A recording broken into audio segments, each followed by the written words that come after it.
And I have a text, and it is from, because I won't take a religious text from a known extremist or fanatic, it's from Cardinal Newman.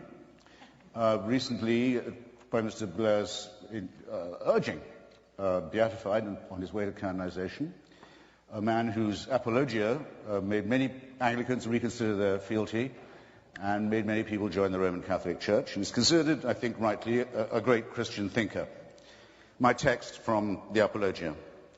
The Catholic Church, said Newman, holds it better for the sun and moon to drop from heaven, for the earth to fail, and for all the many millions on it to die in extremest agony, than that one soul, I will not say will be lost, but should commit one venial sin, should tell one willful untruth, or should steal one farthing without excuse. You'll have to say it's beautifully phrased, ladies and gentlemen.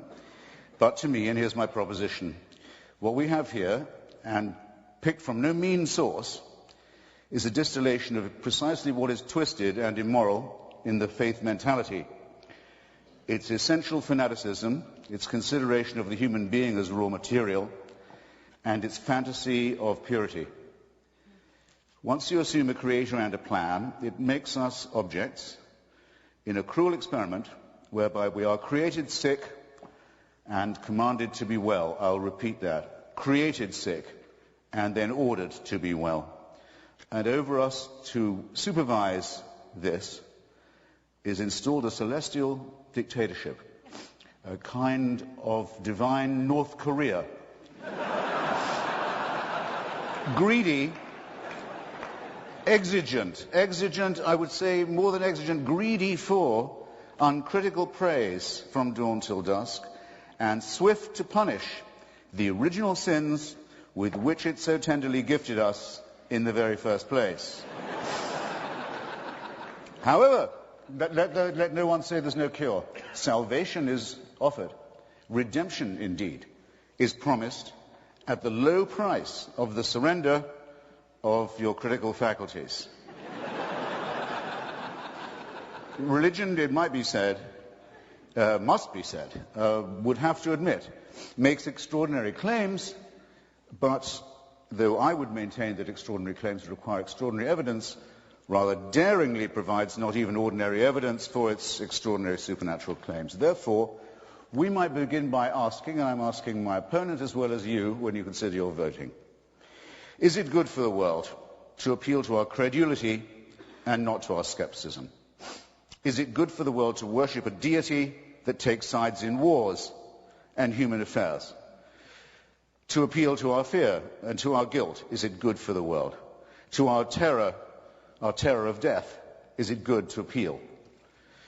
To preach guilt and shame about the sexual act and the sexual relationship, is this good for the world? And asking yourself the while, are these really religious responsibilities, as I maintain they are? To terrify children with the image of hell and eternal punishment, not just of themselves, but of their parents and those they love. Perhaps worst of all, to consider women an inferior creation. Is that good for the world? And can you name me a religion that has not done that? To insist that we are created and not evolved in the face of all the evidence. To say that certain books of legend and myth, man-made and primitive, are revealed, not man-made code. Religion forces nice people to do unkind things, and also makes intelligent people say stupid things. Handed a small baby for the first time, is it your first reaction to think, beautiful, almost perfect, now please hand me the sharp stone for its genitalia that I may do the work of the Lord? No.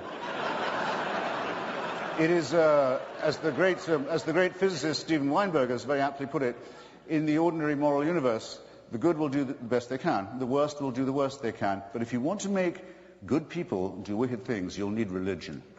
Now, I've got now 1 minute and 57 seconds to say why I think this is very self-evident in our material world. Let me ask Tony again, because he's here, and because the place where he is seeking peace is the birthplace of monotheism.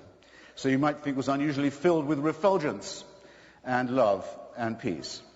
Everyone in the civilized world has roughly agreed, including the majority of Arabs and Jews, and the international community that there should be enough room for 2 states, for 2 peoples in the same land. I think we have a rough agreement on that. Why can't we get it? The UN can't get it. The US can't get it. The Quartet can't get it. The PLO can't get it. The Israeli Parliament can't get it. Why can't they get it? Because the parties of God have a veto on it, and everybody knows that this is true. Because of the divine promises made about this territory, there will never be peace, there will never be compromise. There will instead be misery, shame, and tyranny, and people will kill each other's children for ancient books and caves and relics. And who is going to say that this is good for the world? And that's just the example nearest to hand. Have you looked lately at the possibility that we used to discuss as children in fear? What will happen when messianic fanatics get hold of an apocalyptic weapon? Well, we're about to find that out as we watch the Islamic Republic of Iran and its party of God allies make a dress rehearsal for precisely this. Have you looked lately at the revival of Tsarism in Putin's Russia, where the black-cowled, black-coated leadership of Russian Orthodoxy is draped over an increasingly xenophobic, tyrannical, expansionist and aggressive regime? Have you looked lately at the teaching in Africa and the consequences of it, of a church that says AIDS may be wicked, but not as wicked as condoms? That's exactly no seconds left, ladies and gentlemen. I've done my best. Believe me, I have more.